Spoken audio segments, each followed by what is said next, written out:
नमस्कार दोस्तों। आज मैं आपके लिए एक बहुत ही शानदार सी ट्रिक लेकर के आया हूँ, जिसके माध्यम से हम कर्क रेखा पर पड़ने वाले जितने भी देश हैं उनको जान पाएंगे बड़ी ही आसानी के साथ। देखिए, लगभग 20 देश हैं जिनको कर्क रेखा काटती है।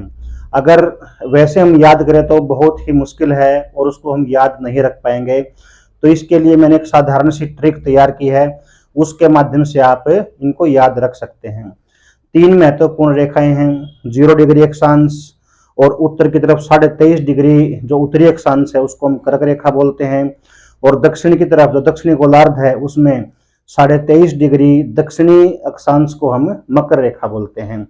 तो एक एक करके हम तीनों के ऊपर कौन कौन से देश पड़ते हैं उनके बारे में जानेंगे, और काफी बार ये बातें क्वेश्चन इसमें एग्जाम के अंदर पूछ ली जाती हैं। तो सबसे पहले हम बात करते हैं कर्क रेखा यानी कि 23.5 डिग्री उत्तरी अक्षांश पर कौन कौन से देश स्थित हैं। उसके लिए आपको एक बड़ी ही आसान सी लाइन याद रखनी है। देखिए, 2 हमारी एजेंसीज हैं, आईबी, एमएलसी।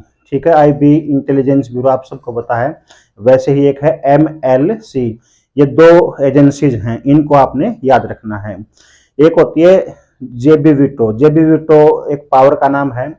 जेबी वीटो जो है वो राष्ट्रपति की विशेष पावर है, जिसके माध्यम से राष्ट्रपति किसी भी पत्र को जिसका जवाब नहीं देना है उसको अपनी जेब में रख लेता है, उसको जेबी वीटो के नाम से जाना जाता है। तो हम उस राष्ट्रपति जी को उसके लिए बाध्य नहीं कर सकते कि वो उस लेटर का जवाब दें, तो उसको जेबी वीटो पावर बोलते हैं। ठीक है, तो ये बातें आपको याद रखनी है। अब एक लाइन हम इनसे बनाएंगे।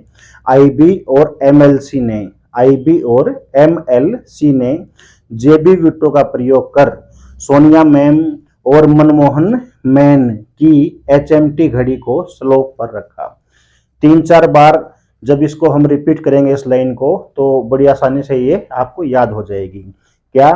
आईबी और एमएलसी ने जेबी वीटो का प्रयोग कर सोनिया मैम आप सोनिया गांधी जी से लगा सकते हैं, सोनिया मैम और मनमोहन मैन की एचएमटी घड़ी को स्लोप पर रखा। किसकी घड़ी है? सोनिया मैम और मनमोहन मैन की घड़ी, इनको कहां पर रखा है? स्लोप पर रखा है। देखिए, इसके माध्यम से हम समझेंगे कर्क रेखा यानी कि 23.5 डिग्री उत्तरी अक्षांश पर स्थित देश कौन से देश स्थित हैं।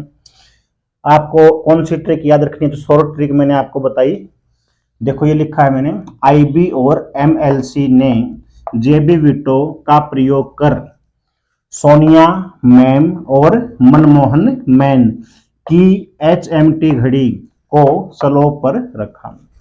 अब जो ये आपको ग्रीन में लेटर दिखाई दे रहे हैं, ये हमारे काम आएंगे उन देशों को याद रखने के लिए। ठीक है, तो टाइम ज्यादा ना लगे इसलिए मैंने पहले से ही लिख करके रखा है। तो सबसे पहले आईबी, आई से बनता है हमारा इंडिया, बी से बांग्लादेश, फिर एमएलसी, एम से मैक्सिको, एल से लाल सागर और सी से चीन। ठीक है, आईबी और एमएलसी ने जेवी वीटो, जेवी, जे से जापान, वी से वियतनाम, जेवी वीटो का प्रयोग कर Sonia ma'am, M ma'am, M से क्या बन गया? मारितानिया। एम से कौन सा देश बनता है हमारा? मारितानिया। ए से अरब सराहवी और एम से माली।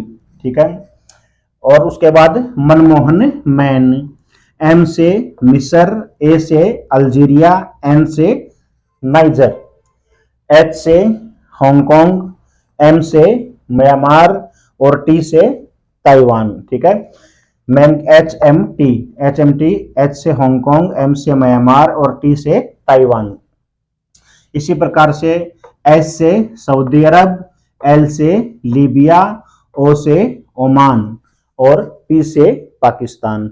जो ये देश हैं, ये सारे के सारे जो देश हैं, इनको कर्क रेखा काटते हुए गुजरती है। ठीक है, तो कर्क रेखा प्रिय देश हैं। अगर आपको वीडियो अच्छा लगा हो तो कृपया करके चैनल को सब्सक्राइब कर दीजिएगा और लाइक व शेयर जरूर कर दीजिएगा। Thank you. यहाँ मैं ट्रिक को जूम करके आपको दिखा रहा हूँ। देखिए जूम करने के बाद कर्क रेखा पर पड़ने वाले देश, ट्रिक क्या रहेगी, आईबी और एमएलसी ने जेवी वीटो का प्रयोग कर, किसका, जेवी वीटो का प्रयोग कर सोनिया मैम और मनमोहन मैन की एचएमटी घड़ी को कहाँ पर रखा है, स्लोप, एसएलओपी स्लोप पर रखा। अब एक एक देश जूम करके हम देखेंगे। देखिए जूम करने के बाद एक एक देश में आपको बताता हूँ। आई से हमारा क्या बन जाएगा, इंडिया।